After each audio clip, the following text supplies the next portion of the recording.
A ansiedade é uma resposta natural do corpo a situações de estresse ou perigo, mas quando se torna crônica e desproporcional às circunstâncias, pode se transformar em um transtorno de ansiedade.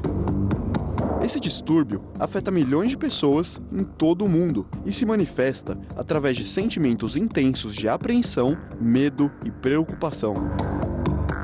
Sintomas físicos, como palpitações, sudorese e tremores, também são comuns, acompanhados muitas vezes por pensamentos negativos e uma sensação constante de antecipação do pior. O tratamento da ansiedade pode envolver terapia, medicação ou uma combinação de ambos, dependendo da gravidade do quadro. Para acompanhar esse sério assunto, fique no Bendita Hora.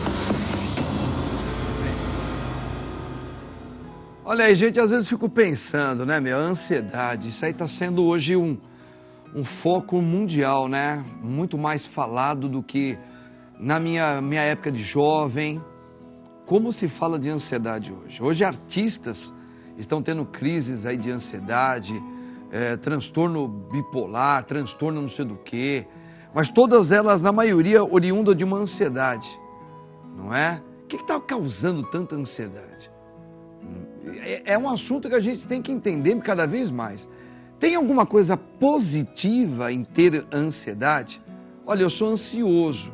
Deve ter uma parte boa, você deve ter uma certa ansiedade, que ela deve ser considerada boa. Bom, para a gente falar de assuntos de ponta assim, eu só poderia trazer uma super, hiper psicóloga. Eu estava morrendo de saudade dela. E ela é muito boa no que ela faz. Estou aqui junto com a minha querida amiga, olha o termo, amiga do padre, tá? Marilene Kendi, psicóloga. Marileninha, boa tarde, minha linda. Boa tarde, padre. É um prazer estar aqui com você, estar aqui com o seu público. Um prazer, padre. Você é maravilhoso, gosto muito de você. Sou suspeito para falar, né? Eu seu também, jeito, padre. seu conhecimento. E a gente precisa muito de pessoas como você também, com esse dom que Deus confiou a você de ser psicóloga, aquela que estuda a mente humana, para a gente poder cada vez mais entender o meu eu e a atual conjuntura que a gente está inseridos, né? Querida, eu quero começar logo com essa pergunta que eu fiz aqui uma introdução. A ansiedade, né? Se você quiser falar o que ela é, mas existe um lado positivo de você ter, olha, eu tenho uma ansiedade de que isso aconteça logo. Eu tenho uma ansiedade. Tem um lado bom da ansiedade? Tem. A ansiedade normal, ela é um motor propulsor, né? Ela te dá energia, ela te dá um movimento, né? Faz a roda girar, faz acontecer no nível normal. Todos nós sentimos ansiedade normal em algumas situações da vida. Então, com uma expectativa muito grande, quando você tem medo de alguma coisa ou está preocupado, um desafio, você vai sentir ansiedade. Ela vai surgir com algumas reações físicas, psicológicas. Então, dá um tremor, dá um sudorese, dá uma dor de cabeça às vezes, um ataque cardíaco, vem com algumas reações aí, em maior ou menor grau. Cada um sente ansiedade do seu jeito. Tá? Porque cada um é único e cada um tem uma psicologia própria, é isso? Isso mesmo. E vive e tem algumas experiências de acordo com coisas que estão dentro de si mesmo, entendeu? Então, muitas vezes o que causa ansiedade para você, padre, não causa para mim. Então, e assim vai. Então, a ansiedade, ela tem esse lado bom. Tá? De te dar aí a coisa da ou você foge, ou você corre, ou você luta, ela te dá essa energia. Exatamente. Agora, a ansiedade, ela deixa de ser normal, ela passa a ser preocupante, ela passa a ser uma doença, quando ela acontece em situações que não tem necessidade de você ter aquela reação, aquela ansiedade toda. Quando ela é frequente, quando os sintomas são frequentes e intensos.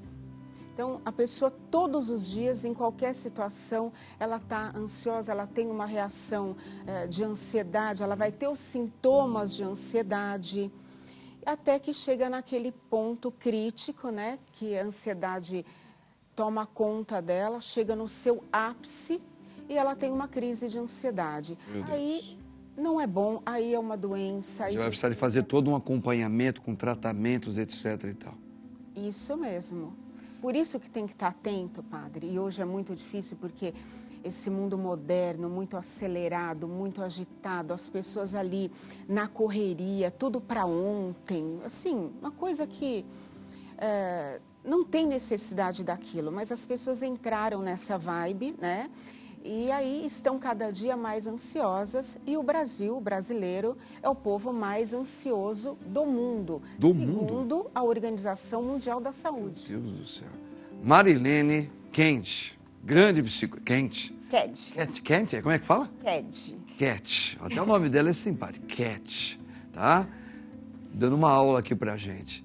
Agora, a ansiedade também pode levar à queda de cabelos de muita gente. É ansiedade, assim, muito fora do comum. E também problemas de má alimentação, pessoas que não estão se cuidando, a própria idade um pouco avançada. Aqui temos um VT que vai ser muito bacana para você também, minha lindinha. Quer ver? O que explica o alto índice de ansiedade entre jovens? Os jovens, gente! Dá uma olhada aí. A adolescência é uma das fases da vida mais complexas que uma pessoa pode passar. Isso porque esse é um período de transformações sociais, formação de identidade e descobertas sobre a vida adulta. Com todas as coisas novas que chegam nessa idade, é de se esperar que problemas como a ansiedade podem surgir diante de tanta incerteza e insegurança. De acordo com os dados do Panorama de Saúde, criada pelo Instituto Cactus em parceria com a empresa de tecnologia Atlas Intel, divulgados em agosto de 2023, os jovens brasileiros com idades entre 16 e 24 anos estão entre os mais afetados por problemas de saúde mental, resultando em consequências como baixa autoestima, isolamento social e até conflitos familiares. Seja por sensação de insuficiência, pressão acadêmica e profissional, ou até mesmo pelas redes sociais, os jovens se veem cada vez mais necessitados de auxílio psicológico do que a média de outros grupos. Mas o que está por trás desse alto índice? Descubra mais agora. Olha, hoje na rádio eu estava tratando de um assunto exatamente sobre como a gente pode fazer para os jovens saírem dessa bolha da internet e eles se interagir mais na sociedade. Será que isso aí é um dos motivos que está levando a ansiedade tão grande também, como um dos motivos? Eu não sei. Mas eu vou agora, Marilene, querida, por que vem aumentando tanto, hein? A gente viu alguns motivos que a gente preparou aí para falar que talvez podem ser algumas variantes aí que estão levando essa juventude a ficar com uma ansiedade tão grande. A sua opinião, você que trabalha, que atende várias pessoas, certamente jovens, para você, o que está acontecendo? O que está levando esse aumento tão grande aí da juventude, hein? Tem a ver também um pouco com essa questão da internet também, um pouquinho ou não? Tem, padre, tem sim. É muito sério isso, né? Essa questão dos adolescentes, dos jovens estarem cada vez mais ansiosos. Então, envolve uma série de fatores, tá? São questões genéticas, questões ambientais, sociais, psicológicas, questões também de ficar muito nessa de comparação nas redes sociais, ficar muito tempo isolado ali nas redes sociais, no celular, no computador, nos joguinhos, distantes, né, do convívio. E a adolescência é uma fase de muitas mudanças, de autoafirmação. É uma fase em que existe uma maior dificuldade dos jovens conversarem com seus pais. Tem até aquela questão da hostilidade para eles quererem impor a sua personalidade, a sua identidade. Então, eles ficam mais hostis, mais irritados, mais agressivos. Envolve uma série de fatores. E tudo isso aumenta o nível de ansiedade para ele se colocar, para ele entender essa nova fase da vida dele. Está saindo da fase infantil, entrando na adolescência. Então, fica essa transição causa... É um conflito dentro. Muita ansiedade. Não é nem uma criança, criança e não é ainda um adulto. Então ele Isso.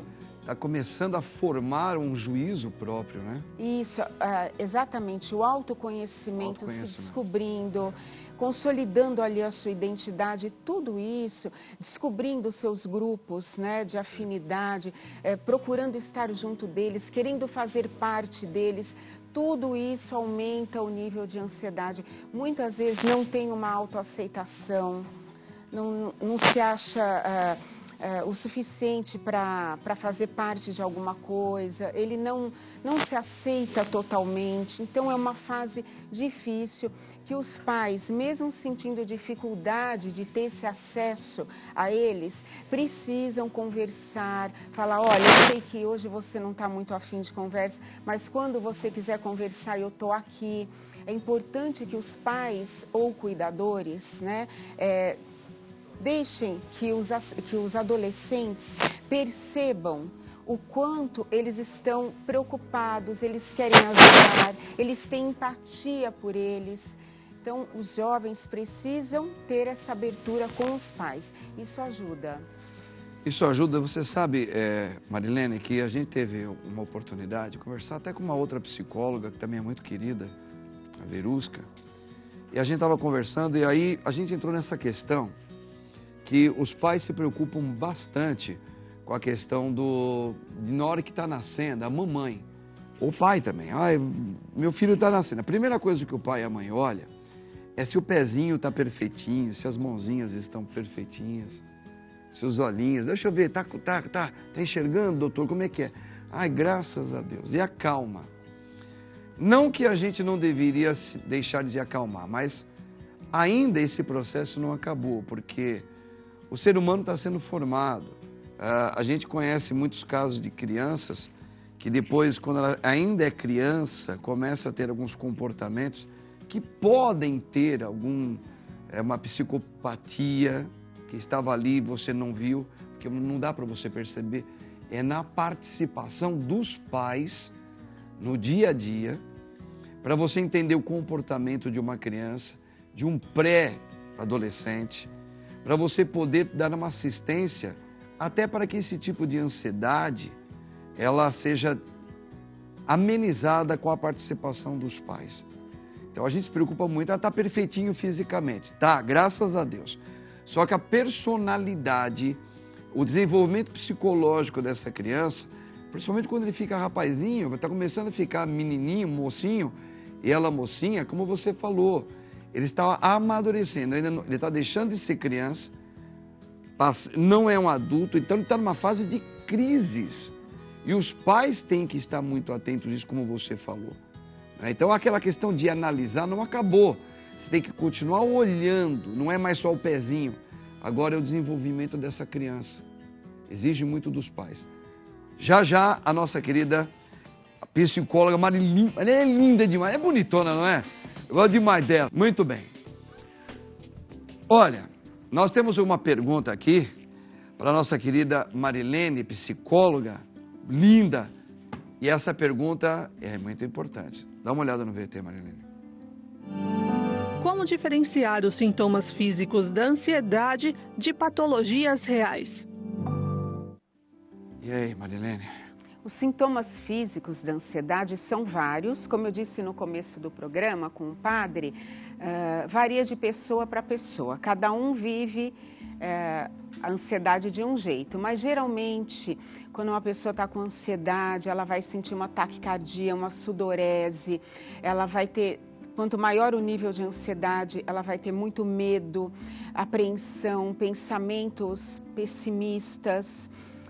Quanto maior o nível de ansiedade, maior a intensidade desses sintomas. Então, a pessoa chega a achar que está tendo até um taquicardia, né? Um problema no coração, de tão forte que é. Então, problemas gastrointestinais, problemas de pele, eczemas, queda de cabelo, ansiedade, ela causa também gastrite nervosa, ela causa muitos sintomas e quanto mais tempo ansioso, quanto mais alta a ansiedade, vai desencadeando doenças, vai agravando doenças e vai levando a outros transtornos, que é o transtorno de ansiedade generalizada, que inclui o TOC, o transtorno obsessivo-compulsivo, fobias, transtorno de pânico, ou seja, aquilo vai evoluindo, depressão. A ansiedade, ela pode levar à depressão. O ansioso, ele vai deprimindo a cada dia, porque sente muito medo, muitos pensamentos pessimistas, ele tem receio de como ele vai ser julgado, do que está por vir, o que vai acontecer no futuro, ele sofre muito por antecipação. A ansiedade, ela prejudica muito a qualidade de vida e a saúde da pessoa. Então, tem que perceber os sinais, os sintomas, se estão aumentando e procurar mudar isso, padre. Às vezes, dois dos maiores causadores de ansiedade é o estresse e problemas financeiros, padre. Os problemas financeiros, a gente sabe que sempre foi um dos mais antigos e ainda continua sendo, né, Marilene? Sim, exatamente. Um dos motivos que leva muito a essa ansiedade, que pode levar até tipo de desenvolver uma patologia diferente aí e mais agravante, né? Sabe que, na minha opinião, isso aqui é a minha opinião, tá? É uma questão de respeito. Muita gente fala que aumentou muito, por causa da época da pandemia, a ansiedade. Sim, eu acredito que sim. Mas eu acredito que também, independente da pandemia ter ocorrido na nossa vida, a maneira como nós hoje estamos vivendo, numa cultura tão multiforme, tão transformada, tão impactante, numa velocidade que a gente nunca viu de mudanças no comportamento de casais, no comportamento da juventude, que isso naturalmente, independente de existir uma pandemia, nós estamos passando por um período de ansiedade que ela já é decorrente dessa cultura galopante em transformação. Essa é a minha opinião.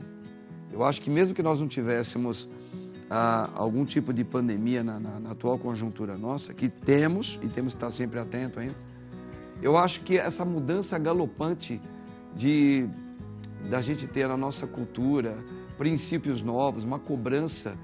Você tem que ser a mulher ideal, o homem ideal. Você tem que parar de ser preconceituoso, você é homofóbico, você é isso, isso aqui. Hoje tudo vem de uma vez só. E a cobrança que ser feliz é assim, que o ser bonito é assim, para você ser reconhecido na sociedade hoje é assim.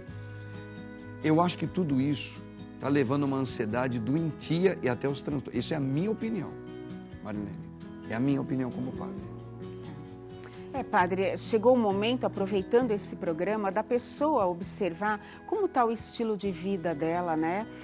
Questões também de conflitos internos, trabalhar isso, porque o cerne da ansiedade é o medo. Então, é um medo real ou um medo irreal, imaginário, aqueles pensamentos abstratos que a pessoa fica, como vai ser o dia de amanhã? O que vai acontecer amanhã? Será que eu vou dar conta? Então, tem as questões reais, né? Os medos reais, né? Que a gente vive isso no dia a dia, violência, problemas financeiros, e muitas vezes tem coisas que vem lá, tá lá na infância a raiz dessa ansiedade está na infância, aconteceram coisas na infância, medos enraizados, insegurança, que vão surgir ao longo da vida como ansiedade, tá? Então, algo aconteceu lá na infância ou até mesmo na pré-adolescência e ao longo da vida isso vai sendo apresentado como sintomas de ansiedade. Então, tem muita coisa aí a ser vista, a ser trabalhada. Não deixar isso se tornar um transtorno de ansiedade generalizada, porque quanto maior o nível de ansiedade, isso pode levar a crises de ansiedade, crises de pânico e evoluir para a depressão. Então, é começar a se observar, é estar presente no aqui e agora. Padre, você vê as pessoas comendo, olhando no celular, não veem que estão se alimentando, fazendo uma refeição, não prestam atenção como estão vivendo, nos sintomas que estão tendo, que aquilo está aumentando dia a dia. Quando vai se dar conta, já está doente. Uma doença já se instalou por causa de uma ansiedade que foi crescendo gradativamente. É verdade. Eu sabe que eu estava até outro dia descendo no elevador, eu vi uma jovenzinha, devia ter uns 15, 16 anos. E ela entrou, eu falei boa tarde, ela só falou boa tarde sem levantar a cabeça. Ela entrou olhando para o celular e ela começou a dar risada com alguém que estava ali, só de escrever, não aparecia ninguém. Ela estava ali, e com o negócio aqui, não sei o que lá. E veja só, isso daí para mim é uma doença. Ali não é nem uma questão de falta de educação, é uma questão de princípios que estão sendo impostos no meio da gente, que a gente está se acostumando a viver de uma maneira que é bem aquilo que nós falamos. Nós estamos vivendo em uma bolha, que isso certamente vai levar a uma crise amanhã de uma ansiedade grande na vida de uma mocinha dessa. Que deve ter no máximo 16 anos de idade, uma mocinha que ela nem se tornou uma mulher ainda. Né? E ela já está toda ocupada por um sistema, por mais que aquilo seja divertido para ela. Né? Claro que a gente está sempre buscando uma coisa que me agrade. Mas é aí que está, na minha opinião, o agravante também, né, doutora? Eu chamo de doutor porque ela é psicóloga, ela sabe o que pode estar falando aqui. Isso é muito grave. E a gente está vendo que isso está, como você colocou muito bem, vem crescendo galopantemente no nosso meio. Você vai numa academia, está todo mundo parado com esse troço aqui na mão, os jovens falando sozinhos, não se falam. Então você está vivendo num mundo isolado. As pessoas estão isoladas. Muito isoladas. Mesmo estando juntas, está cada uma ali com o seu celular. Isoladíssimos. E olha, padre, a ansiedade, ela chega num ponto, a pessoa começa a ficar muito irritada, desequilibrada. Então, às vezes, ela tem crises de choro, ela tá ali pronta para ter uma explosão, sabe, de acabar perdendo o controle. Pode chegar até um suicídio, doutor? Pode chegar, porque a ansiedade, ela leva à depressão, né? Então, você vê, se você não trata um quadro de ansiedade, aquilo vai evoluindo para outros transtornos. E muitas vezes a depressão está associada com um quadro de ansiedade. A ansiedade levou a um quadro de depressão. E uma ansiedade não tratada, uma depressão não tratada, isso vai se tornando crônico e pode levar, né, a pensamentos... Bebidas, drogas e até um suicídio. Exatamente. Isso está acontecendo, infelizmente, muito com o jovem. Isso. Nós temos uma pergunta. Na ansiedade, qual a expectativa e qual a realidade? O que acontece, padre? São... Um VTzinho, acho que tem um VT que a Marilene já vai colocar pra gente. Dá uma olhadinha. A diferença entre expectativa e realidade muitas vezes se apresenta como um choque entre nossas esperanças e a maneira como os eventos de fato se desenrolam. Nossas expectativas são moldadas por nossas percepções, desejos e influências externas, enquanto a realidade é o resultado concreto e muitas vezes imprevisível das circunstâncias. É comum que a distância entre esses dois aspectos da vida nos cause frustração, desapontamento ou até mesmo surpresa. Lidar efetivamente com a discrepância entre expectativa e realidade requer uma dose saudável de flexibilidade mental e aceitação. É importante lembrar que nem sempre temos controle sobre as situações, mas podemos controlar nossa atitude e resposta diante delas. A prática da resiliência e do ajuste das expectativas pode ajudar a enfrentar melhor as adversidades e a proporcionar os momentos positivos, independente de como eles correspondem ou não às nossas expectativas iniciais. Eu acho que isso aí mexe muito com aquilo que você falou no começo, né? Os pais, os responsáveis, eles têm, acho que, um papel fundamental de falar um pouco sobre a realidade qual é. Para a criança não viver nas suas ilusões, na ansiedade, porque ela pode encontrar, sim, a coisa bonita que ele idealizou, mas nem sempre ele vai encontrar daquele jeito. Ele vai encontrar, muitas vezes, grandes desafios contrários à vida dele ou à dela, que se isso não for colocado na real para o adolescente, para o jovem, para uma criança, para um ser humano, ele pode ter impactos... como a gente deu exemplo aqui, de grandes impactos, pode levar até a um vício de alguma coisa, uma loucura, até mesmo um suicídio. Eu não sei como é que você, como psicóloga, pode nos trazer isso aí, né? Essa realidade e as a ansiedade das coisas. Padre, é isso mesmo, é aprender desde criança a lidar com as situações difíceis da vida. Por isso, os pais têm que observar como eles passam esse exemplo para os filhos. Pais ansiosos, filhos ansiosos, Padre. Boa. Então, o ambiente e as questões emocionais dos pais responsáveis afetam diretamente o emocional dos filhos e o comportamento deles. Vai ser uma referência para eles. Então, no ambiente onde todo mundo é ansioso, todo mundo tem muita preocupação, todo mundo é estressado, é lógico que a criança vai se moldar desse jeito. Então, você olha para a criança, você já tem uma noção de como é o lar, de como são os pais. Então, os pais têm que ver muito bem isso, para que os filhos tenham esse entendimento de que na vida tem muitos desafios, muitos problemas, todos enfrentamos isso diariamente e tem que saber entender, lidar, não dar uma proporção muito maior para aquilo. Calma, tudo tem solução. Hoje a coisa não está muito boa, pode melhorar amanhã. Você tem que estar bem emocionalmente para encontrar alternativas, conversar com outras pessoas que possam te ajudar naquele momento, pessoas da sua confiança, né? Não ficar fechado no seu mundo, quieto, desesperado, porque você vai cada vez se desesperar mais. Então, é dessa forma que você pode ajudar com que as crianças cresçam com uma estrutura emocional e psicológica melhor, tá? Então, os pais têm que controlar a sua ansiedade para que os filhos não cresçam ansiosos. Isso é maravilhoso. Obrigada, Padre. Maravilhosa. Então, os contatos da Marilene aí, pode colocar, se não tiver, põe agora. Marilene, amei mais uma vez sua participação. Muito obrigada, Padre. Obrigada, gratidão. Você também, Padre. Agradecer, porque para nós que a gente fica grato de você estar aqui. Obrigada. E até a próxima, se Deus Padre. quiser. Obrigada, viu? Obrigado a você, minha linda. Viu? Tá vendo, gente? Que legal. Estão falando que a Marilene é uma potência, não é? Obrigado por você ter ficado com a gente até aqui no final. Final de semana chegou. Vai lá nas minhas redes sociais, Padre Marcos Roberto Pires. Vai lá, me acompanhe nas Santas Missas no domingo, às 10 horas da manhã. Que Deus abençoe você no nome do Pai, do Filho e do Espírito Santo. Amém. Tchau.